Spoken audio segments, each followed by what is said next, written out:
Hey y'all, it's Miss Rao here. In the previous video, you worked on surface area of prisms with Miss Winters. In this video, we're going to be looking at surface area of pyramids. So if you will, get your notebooks ready and get ready to take some notes and also to try some on your own. Okay, so as I go through the first one, if you'll just listen and watch the first time, and then at the end you can pause it and write it down. That way you'll be able to focus on just paying attention the first time instead of worrying about copying everything down. So we have a square pyramid here and we want to find the surface area. So I already have set up our workspace here. So first of all, the base is a square. So we know that that means that the sides are congruent. So both sides are 8, so we're going to multiply 8 times 8, which gives us 64 for the area of the square base. Now we're going to look at the triangular faces going around the sides. Those are called the lateral surfaces. And because the base is a square, that means that all 4 of these triangles are going to be congruent, and we'll come back to that fact in just a minute. But for the base of for the area of the triangle, we need to do base times height divided by 2. So the base is 8, the height is 16, and then we're going to divide that by 2. So when we solve that, we get 64. So that's the area of just one of those triangular faces, but as we already mentioned, I do know that all 4 of those are congruent. So yes, I could then go add up 64 4 different times, or I could take a shortcut and just say 64 times 4 to get the total of those 4 triangular faces, and that's going to give us 256.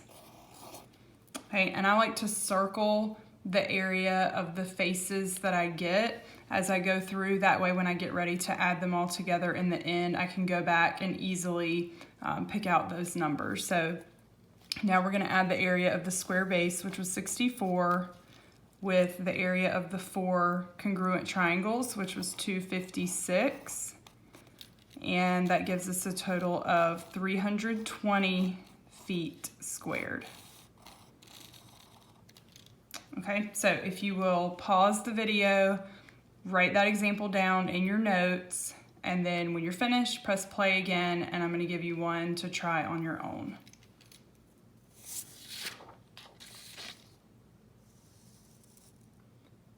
Okay, here's the example that you're going to try on your own. So again, this is a square pyramid. Okay, so it looks like the dimensions of the square are 11 inches. And then the slant height of the triangular faces is 16 inches. So if you'll get that information down, pause the video, then when you have finished working it out on your own, press play and you can check your answer.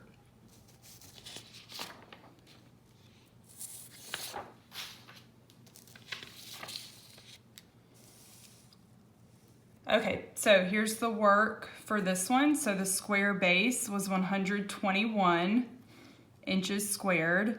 Then the triangular faces base was 11, the height was 16, so 11 times 16 divided by 2 gives us 88. So you could list out the 4 separate faces. They would all have an area of 88, or we could also do 88 times 4 like we mentioned earlier. That gives us 352. So then I'm going to go back and add the area of the square base with the area of the 4 triangular faces, which gives us a total of 473 square inches.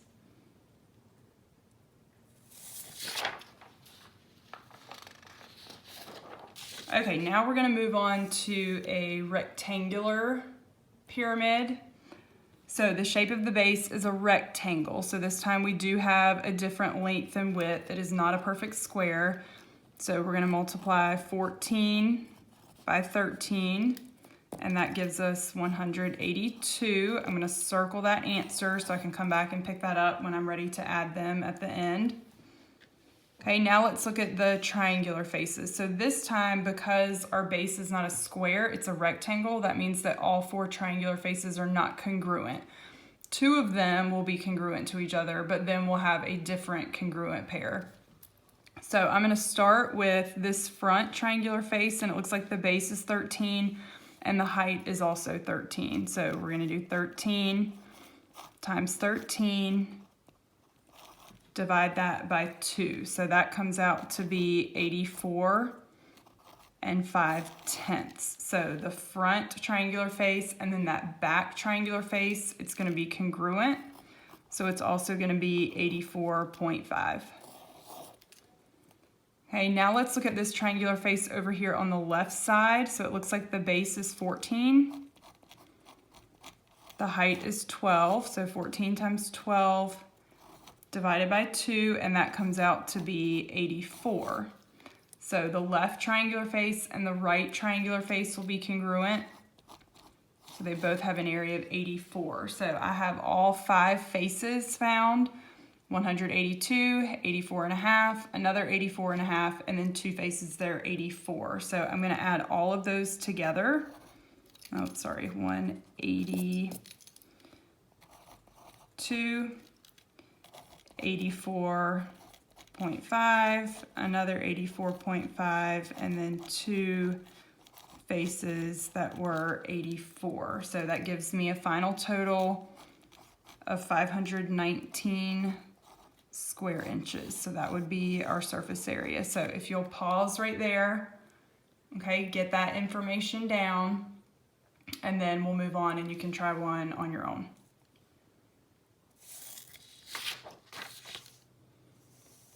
Okay, the next one for you to try on your own, we have another rectangular pyramid. And it looks like the dimensions of the rectangular base are 10 and 7. And then this face, the base is 10, the height is 7. And then this face over here, the base is 7 and the height is 8. So if you'll get that information down, pause the video, try that one on your own, and then press play when you're ready to check your answer.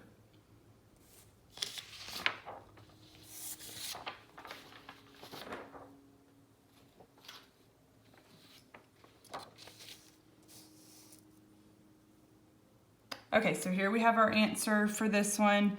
The area of the rectangular base was 70. We had 2 triangular faces that were each 28, and then the other 2 triangular faces were each 35. So when we add all of those together, our final surface area is 196 square feet.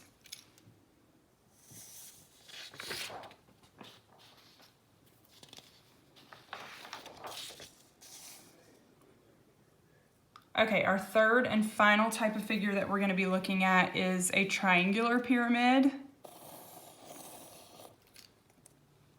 Okay.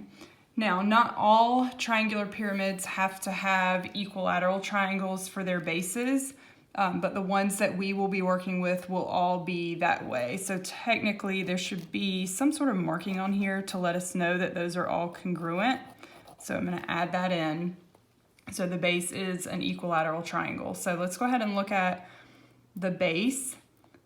So the dimensions are 9 and 8. So we're going to multiply base times height, divide that by 2, and we get 36 for the area of the triangular base. Now let's look at the 3 lateral surfaces. So the 3 triangles that come up and meet at a point. Okay, so they gave us the slant height over here, which is 12. So the height of all of those triangular faces is 12, and the base is going to be 9. So 9 times 12 divided by 2 gives us 54. Now, because the base is an equilateral triangle, that means that all 3 of these triangles are going to be congruent as well. So I can take a shortcut and multiply 54 times 3. And that will give me the sum of what the 3 lateral surfaces would have been, and that comes out to be 162. And so again, I like to circle my answers that I get as I go, just as a visual strategy to help me go back and pick up those numbers when I'm ready to add them. So I'm going to add 36 for the base, and then 162 was the area of the 3 congruent triangular faces. So our final total is 198 square inches. So if you will pause the video and now take a minute to copy that down, and then I'm going to give you one to try on your own.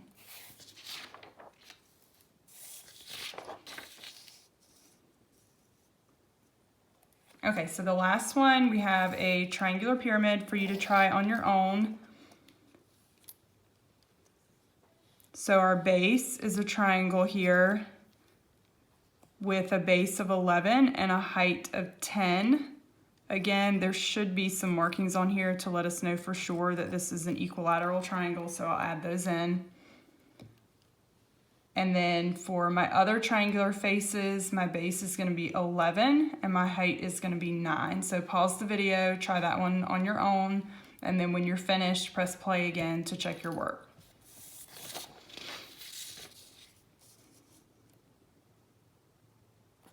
Okay, is this the right one? Yes, okay.